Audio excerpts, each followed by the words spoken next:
Hello mga kasari, so ayan, pagkatapos nga mag-display ng mga dilata at mga biskwit, dito naman ako sa mga sabon section mga kasari. At kinabukasan nga ito dinisplay ko dahil nga napagod na nga ako sa ka-display ng aking mga pinamili sa sobrang init mga kasari. At ayan na nga, inuna ko nga pala itong pag-display nitong dishwashing, bali bumili pala ako nitong dalawang box nitong Max Glow dishwashing mga kasari dahil ang tagal ko na nga ito naubusan. At ayan na nga, bali dito ko na nga muna dinisplay at kinagkasya ko lang dito dahil magkasama nga na dito sa mga sunrooks dahil wala naman akong paglagyan dito sa akin stante. At kumuha nga lang ako ng isa para ilagay ko doon sa aking harap ng tindahan para makita na nila na mayroon akong tinitinda dito dahil nga ilang araw din talaga o ilang linggo din talaga ako nawalan dito at naubusan talaga ako dito dahil sobrang binta talaga itong Max Glow mga kasari dahil nga sobrang bala talaga nito mga kasari dahil nung nakaraan talaga ay nagbili nga ako ditong ibang brand na dishwashing ay hindi nga talaga nila gusto ng aking mga customer kahit nga medyo kasing laki lang yun sila at medyo mura nga yung aking nabinta dati mga kasari ay hindi talaga nila type talaga kaya kailangan ko talagang mamili at ito nga mga kasari ay pumatok nga dito sa aking tindahan at tuloy-tuloy nga yung aking pagbibili dito ng aking mga dishwashing mga kasari. So maganda naman ito at mabilis maubos at madaling maibinta itong aking nabibiling dishwashing mga kasari. Kaya kung ano talaga yung hinahanap at mabinta dito sa ating tindahan mga kasari, yun lang din talaga ay yung paulit-ulit na ating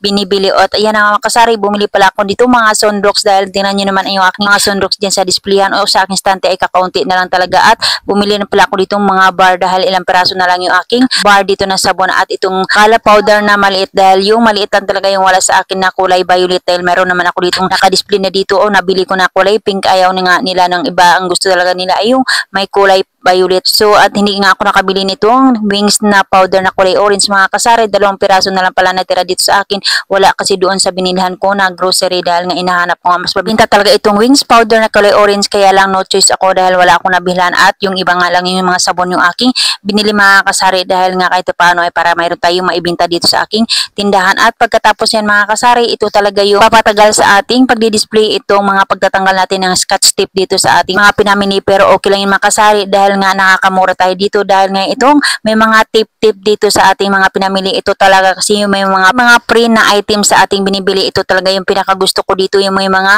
free mga kasari dahil nga bukod kasi sa may mga kita pa tayo, may dagdag income din tayo doon sa free. Malaking tulong talaga itong may mga free mga kasari sa ating binibili. At pagkatapos ko nga magtanggal doon ng mga scotch tape, syempre dinisplay ko na nga na ito para kahit paano ay matapos ko na yung aking ginagawa dito sa aking tindahan. Dahil itong dinidisplay ko to mga kasari, ilang araw ko na pala itong pinamili, hindi ko lang agad-agad na i-display dahil nga naggaya sa amin na mag-swimming. Syempre kailangan naman natin na i-relax man na yung ating katawan, hindi naman talaga tayo nakapokus lang dito sa ating pagtitinda mga kasari. Kailangan naman na i-relax natin katawan dahil minsan lang naman ito dahil nga sa sobrang init, kaya ayan, nag-swimming muna, nag-relax muna yung tindera mga kasari. At hanggang dito na lang, maraming salamat sa panonood. Bye!